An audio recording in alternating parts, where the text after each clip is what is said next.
Hello everyone, my name is Daria, welcome back to my channel. For those of you who do not know me, for those of you whom this may be the first video of mine that you've ever clicked on, it's important that you know that of the many things that I am first and foremost a huge fan of Jane Austen. I'm also a really big fan of period dramas in general. I've been watching them ever since I was 8 or 9 years old, and they continue to be a genre of film and television that I adore. I've read Pride and Prejudice way too many times to count. It's my favorite book of all time. I'm staring right now at my shelf, and I have about 25 copies of Pride and Prejudice, give or take.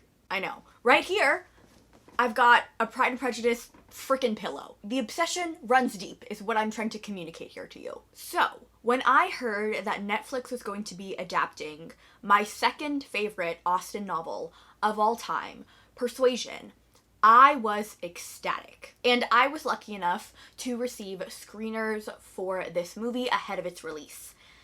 But that was when my luck shifted very drastically. Let me just come right out and say it. This film was not good. It definitely didn't work as an adaptation of Jane Austen's last written novel, and I honestly don't even know if it worked just like as a standalone film, even if you tried to divorce it from the book entirely. I cover a lot of book adaptations on my channel, and I am always the first one to say that I do not believe that an adaptation needs to follow the book beat by beat, word for word, scene by scene. I think that a novel and a film or show are two different mediums, and thus the story has to be told differently in those two different mediums. However, I believe that what's most important is that the essence of the novel, the heart of the characters, and of the romance, in this case, when it comes to Jane Austen novels, romance is paramount. All of those things still need to exist in the translated material, and that is where this movie majorly fails for me, and from what I've seen, for a lot of people. I honestly have to question whether anyone who wrote this script has even read Persuasion. Now, before we dive into my official review of Netflix's Persuasion, the 2022 adaptation, I thought that I would go ahead and roll a few out-of-context clips of my initial live reactions whilst watching this film for the first time. Roll the tapes.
It was definitely a movie.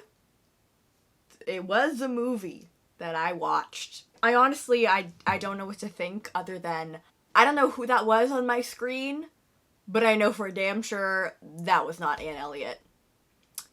Not at all. Before I continue, let me go ahead and try to summarize Persuasion, the novel, for you guys, and talk about why I love this novel in particular. Persuasion is what you might call a second chance romance. It is all about a woman named Elliot who is of a certain age to be considered a spinster in Regency England society. She's the middle child of 3 daughters, and she is one of the daughters to a father who is incredibly obsessed with social standing. He is very vapid, arrogant, self-centered. Anne's oldest sister has definitely taken after their father in terms of personality and temperament, and her younger sister Mary is also very self-involved, but in a slightly different way. She constantly wants attention. She sort of believes that the world should revolve around her. And in response to all these very egotistical personalities in her life, Anne has sort of become something of a wallflower. Anne Elliot is what I would call a passive protagonist, and I honestly find that fascinating. I think that in any other novel, Anne would have been a secondary character. She would have been the best friend to the spunky, fun-loving, witty protagonist. Anne is quiet, she's subdued, she's a very internal person. She very rarely says what she truly thinks and what she's truly feeling. Anne is also not a person who enjoys conflict. In fact, she will do everything that she can to ensure that everyone around her is happy, even when they ask her to do the most ridiculous things, when they put her in a position of being incredibly inconvenienced. She will go along with it. She is a fundamentally kind, thoughtful person, and a lot of times that comes at the detriment of her own happiness and well-being. And because of this desire to listen to others, to make sure that others are happy and content, Anne gave up the great love of her life, Captain Wentworth, upon the recommendation of her close mother figure, Lady Russell, and the rest of her family. And the plot of Persuasion really picks up when Wentworth makes a reappearance in Anne's life, and she has to sort of tackle not only these feelings that she still has for him, but also the realization that she allowed herself to give up the thing in her life that mattered most to her, that would have made her the most happy. And it is a really incredible journey as a reader, getting to watch her really go for what she actually wants, to finally put herself first. That's why I love Persuasion so much. It is very much so a romance, and it's really the only second chance romance that I've ever liked in my entire life. But it's also a character study, and a really incredible character journey for Anne Elliot. And this movie just thoroughly misunderstands her character and fumbles her entire arc. I have a bit of a hunch about this movie that I want to present to you guys, which is that I think that the creators of this film and the writers of the script took a look at the success of the Emma movie from 2020 and tried to copy and paste that formula onto Persuasion. For those of you who haven't watched the 2020 film version of Emma, which, by the way, you totally should. In fact, go pause this video and watch it right now. It easily stole my and so many other people's hearts because it took the source material of Emma and elevated it and sort of rejuvenated it for a modern audience. The visuals of the film are sort of turned up. Every single frame is so decadent. The colors of the walls are vibrant.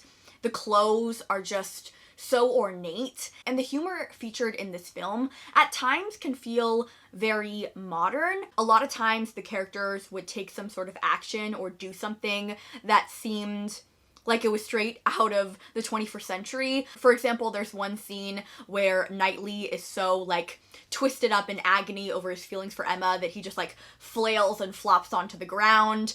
During the sort of like penultimate confession scene, Emma just gets a nosebleed, which I actually love. I know a lot of people didn't like it, but I thought it was hilarious. But here's the thing. That kind of heightened humor and modernity, that works for Emma, because that novel is a humorous one. Emma Woodhouse, God bless her, is a very self-centered, arrogant person. She believes that she knows best and that everyone around her should just listen to what she says and they would have very happy and fulfilling lives. She is meddlesome. She often looks down on people. And this isn't a bad thing, it's just who she is as a person. And I honestly think that the creators of Persuasion looked at the response to Emma 2020, saw the way that people were eating it up, and just like copy and pasted that formula onto Persuasion. But that doesn't work because Anne Elliot is not Emma Woodhouse. If I were to point to two Austen heroines that are foils for one another, that are entirely juxtaposed, I would pick Emma and Anne. Emma voices her opinion very readily, sometimes to her own detriment and embarrassment, whereas Anne will absolutely refuse to say anything that she actually thinks. Emma is quick to judge, whereas Anne, even when her family is honestly, like, low-key walking all over her, she still is kind to them. She still has grace for them. And that is a real strength, honestly, in Anne's character. It's one that I admire, because Lord knows that I am not like that. Throughout the Persuasion film, Anne would constantly break the fourth wall and look into the camera and sort of let us in on what she's thinking, provide her judgments for what's happening in the scene, or she would give us, like, exposition and explanation about, you know, a certain character that we're being introduced to. And while I was watching her say these things, watching her talk down to her family, watching her judge people, it's not that what she was saying was wrong. I mean, when you read Persuasion, you know that everyone around Anne is kind of a piece of shit, especially her family. But here's the thing. Anne Elliot would never think to judge anyone, not even in her own mind. And even if she did, she sure as hell would not even speak them aloud to the audience. I was watching Dakota Johnson deliver these lines, and I was like, that is not Anne Elliot. Okay, that's Emma Woodhouse. That's Lizzie Bennet. The reason people love Anne Elliot, the reason I love her, is because she's not Lizzie Bennet. She's not witty. She doesn't have a comeback for everything. She's not Emma. She is not sitting around giving her opinion every single minute of the day. She is not either of those women, and that is okay. Anne is soft. Anne is quiet. She is reserved. And it just sucks because I feel like in this attempt to modernize and, like, girl bossify Anne, they just completely ruined her character. There is space for the Emmas of the world, the Lizzies of the world, the Annes of the world. I want to see all these different kinds of heroines and all their different kinds of strengths and flaws. And I appreciate and love them all. And it just kind of upsets me that we can't have more than one type of heroine, especially when it comes to period dramas. I feel like we keep seeing these very shallow, like I said, like girl boss type characters in these period dramas, and I'm kind of sick of it. Next, let's talk about the modern language used throughout this film. I know that there's been a lot of quotes sort of circling around. One of them is when Mary says, "I'm an empath," and another time that's constantly referenced is like, if you're a 10 in London, you're a 5 in Bath. There's just a lot of very, like, obviously modern language used. And listen, I'm not gonna harp on this as much as other people have because I truly don't think that that's the biggest flaw in this film. I will admit, however, that sometimes the modern language kind of brought me out of the film and I was like, bruh, what? And another reason I think it's a little bit bothersome is because they used modern language so often that it would replace a lot of the, like, I don't know, how do I explain this? When I watch a period drama, I want the flowery language. I want to hear, "You must allow me to tell you how ardently I admire and love you." Okay? I want to hear long-ass speeches. I want, "You are the bane of my existence and the object of my desires." Like, I want the lush language, you know? That's why I watch period dramas. Give it to me. Please? Like, this is the only place where I can get it. Can't you just give it to me? Like, why would you take that away from me? You know? The one thing I will say that counts as a positive in this film's favor was the racial diversity of the cast. I feel like ever since Bridgerton, we're seeing it more and more now, where period dramas, especially adaptations, I feel like, will adopt a kind of colorblind casting. Of course, colorblind casting has its drawbacks and is, of course, not exempt from critique, but things like Bridgerton, things like the recent Mr. Malcolm's List, where we have a black man and an Indian woman together as the lead couple. Like, that's incredible. I can also name Dev Patel's David Copperfield. I think that even came out before Bridgerton. As someone who grew up on period dramas, and on Jane Austen in particular, I always wanted to be one of those girls in the dresses. I always wanted to be a Lizzie, but I never really felt like I could be, you know? So it's nice sometimes to just engage with the fantasy and to see that on screen. And I want to make this abundantly clear. Like, let's not mince words, okay? When I talk about keeping the essence of the novel, when I talk about staying true to the source material, I do not mean keeping these characters white. Absolutely not. I've often heard people, like, weaponize and use phrases like, "Oh, it didn't stay true to the book," or so-and-so character doesn't look like they did in the book, and it's just basically a very thin cover-up for racism. Like, you just wanted the character to be white, and you're upset that a BIPOC actor has that role. That is not what I'm talking about here. All of the actors in this film were phenomenal. They are so talented, but they were laid out to dry by this script. The only performances that I feel like truly stood out and persevered despite, honestly, like a horrendous script was firstly Henry Golding as Mr. Elliot. Every single time this man was on screen, I started to like curl into myself. He was so like smarmy and just like, ooh, like I just got the ick every single time he came on screen, which is quite the accomplishment because Henry Golding, have you seen that man? Like, I truly thought that he could get away with anything, but props to him as an actor for making me repulsed by him. Mia McKenna Bruce, who played Anne's younger sister Mary, was hilarious. She stole every scene that she was in. She was incredible. Nikki Amuka Bird as Lady Russell, she was so underutilized. See, now I'm gonna get mad all over again because this script did not give her enough to work with, and yet still, she was probably one of the best performances. The two leads, Dakota Johnson and Cosmo Jarvis, flop. I'm sorry. I'm sorry. But it's true! I know that they're both talented, okay? I've seen them in other movies. I know that they have talent to spare, but it was just wasted on this project. Like, this script, it let me down, it let the actors down. It probably, if Jane Austen was still alive, would let her down. This movie has me so heated. I just absolutely sweated my way through that shirt. I apologize. I just feel like Cosmo and Dakota didn't really have good chemistry, and that's why I said that I also don't think that this film really holds up on its own either, even if you completely divorce it from the Persuasion novel, because when it comes to Austen, we're there for the romance, you know, we're there to get swept up, and I feel like Wentworth and Anne's love story is so special because it's these two people who have such a deep and hurtful history between them, and yet they still find a way to come together, and there's all this angst and tension between them that just builds and builds and builds, and I feel like we didn't get that with this version. I never truly got like the bitterness and resentment and the heartbreak from Wentworth in this version like I got from other versions. I got this sense in the novel that it almost like physically pained Wentworth to be in the same room as Anne. And it was the same way for Anne, but she was much better at hiding it. But in this movie, I didn't get that from him. He almost seemed like not even bothered by Anne and her presence, like, at all. His flirtation with Louisa also seemed like it wasn't really going anywhere. It didn't seem that important.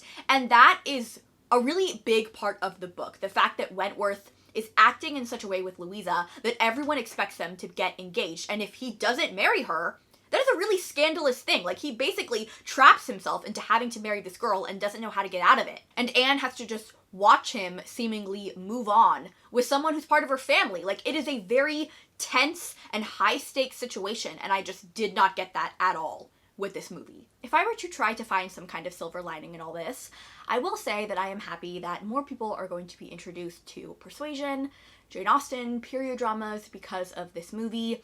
Having such a high-profile actress like Dakota Johnson also doesn't hurt.